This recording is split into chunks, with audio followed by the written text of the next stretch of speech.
It was yet another stormy night, the rain relentless for 3 straight days, and I was beyond tired of it. Minutes earlier, I'd hung up after a heated call with a pushy bill collector, followed by an ex-girlfriend intent on tearing me down. It felt like everything in my life was falling apart. Sitting in my dimly lit apartment, surrounded by bank statements and overdue bills, I couldn't shake the heavy weight of defeat pressing down on me. I grabbed my coat and headed outside, needing to escape the suffocating walls of despair. The rain poured as if the heavens were mirroring my anguish. I wandered aimlessly, letting the downpour drench me. My mind replayed every failure, every wrong turn. I stopped in front of a weathered bench and sat down, the drizzle seeping through my coat. My phone buzzed, a notification from my mom. "Read Proverbs 3, it said. Typical of her. She thought every problem could be solved with a verse or two. But tonight, desperation outweighed cynicism. I pulled out my Bible app and found the passage. The words struck like thunder. "Trust in the Lord with all your heart, and lean not on your own understanding. In all your ways acknowledge him, and he shall direct your paths."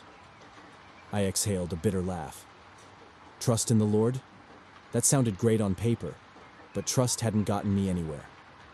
Trusting my instincts had led to dead-end relationships, a job I hated, and friends who disappeared when I needed them most.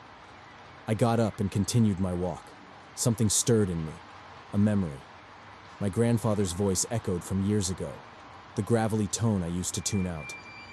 "Pride blinds you, kid. When you stop listening, you stop learning."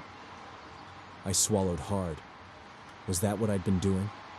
Shutting out wisdom because it didn't align with my plans? I found myself at the edge of the old bridge overlooking the river. Its currents roared, wild and untamed, much like the chaos in my soul. Leaning against the railing, I closed my eyes, thinking about the words of Proverbs 3:5-6. "In all your ways acknowledge him, and he shall direct your paths." "How, God?" I whispered. "How do I trust you when I can't even see the way forward?" Suddenly, a blinding flash of lightning illuminated the darkness, and in that brief moment, I saw something, or someone, on the bridge. A shadowy figure stood a few feet away, completely still. I froze. "Lost, aren't you?" The voice was low but steady, cutting through the rain like a knife. I turned to face them, unsure whether to feel fear or curiosity.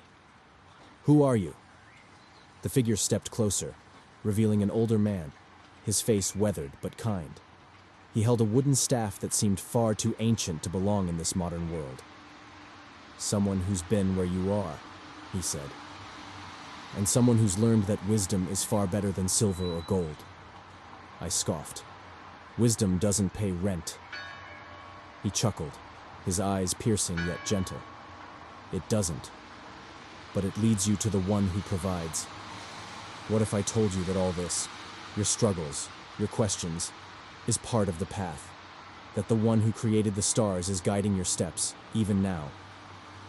I wanted to argue, to push back against his cryptic words, but something about him silenced my doubt. "What do I do?" I asked, my voice cracking under the weight of my vulnerability. "Lean not on your own understanding," he said simply.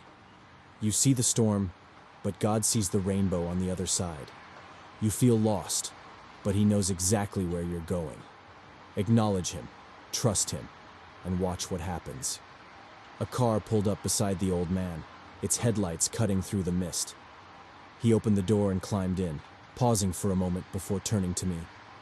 His voice was calm but firm as he said, "Trust the Lord." I stood frozen, watching as the car rolled away, its taillights fading into the fog until it vanished completely. I stood there for what felt like an eternity, his words echoing in my mind. Slowly, I pulled my phone from my pocket and opened my notes app.